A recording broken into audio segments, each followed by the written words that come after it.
Welcome to the Ark to Wisdom. There is an old instruction spoken plainly without much decoration. Therefore, don't be anxious for tomorrow will be anxious for itself.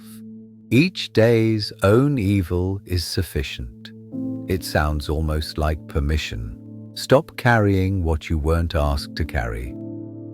But most of us hear it and nod and keep carrying anyway.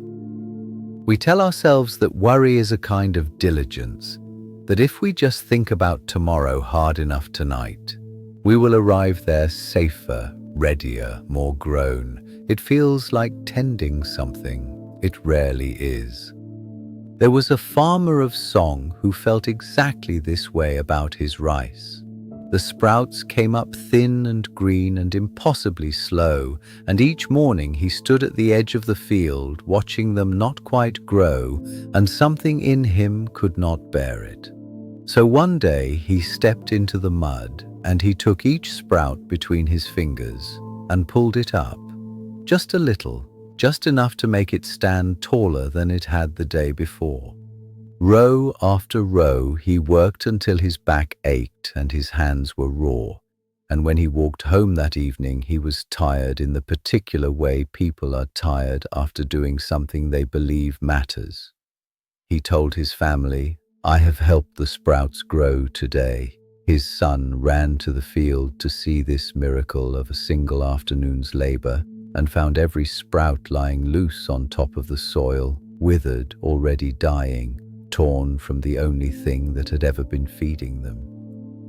It is worth sitting with what actually happened there. The man did not do nothing and let the field go to weeds. That failure is easy to picture and easy to forgive. He did something. He worked. He suffered for it. And the suffering was precisely what killed the crop, because what he was pulling on was not the future. It was today. The one place where the roots still held, the one place growth was actually, quietly, occurring. His hands never touched tomorrow. There is no reaching tomorrow. His hands touched the only real thing within reach, and what they did there was violence dressed as help.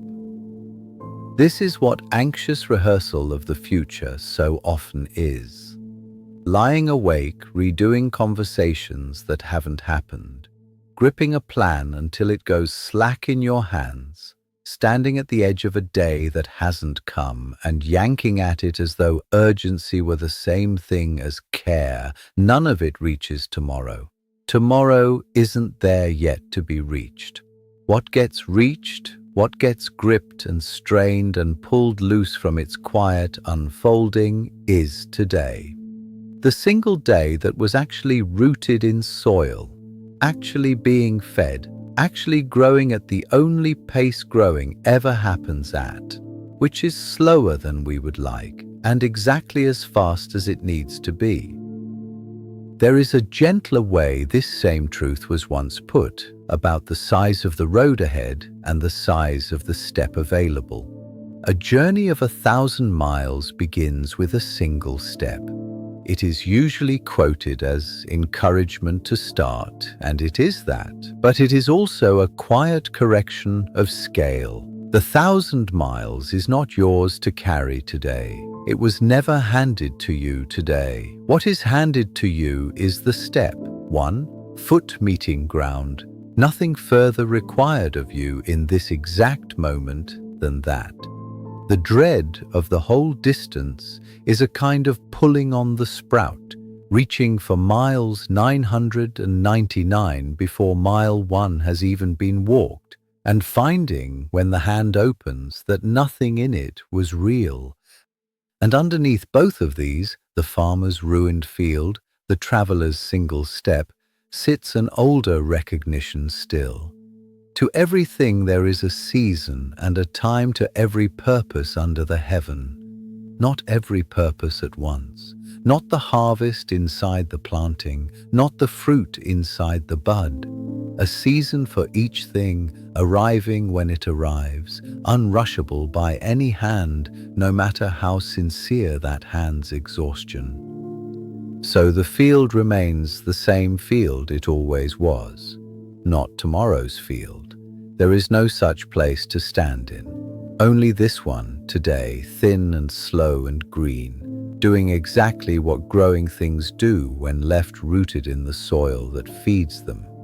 The hand that would help it grow faster is the same hand that pulls it loose. The only real tending left, then, is simply this: tend today's field and let tomorrow tend itself.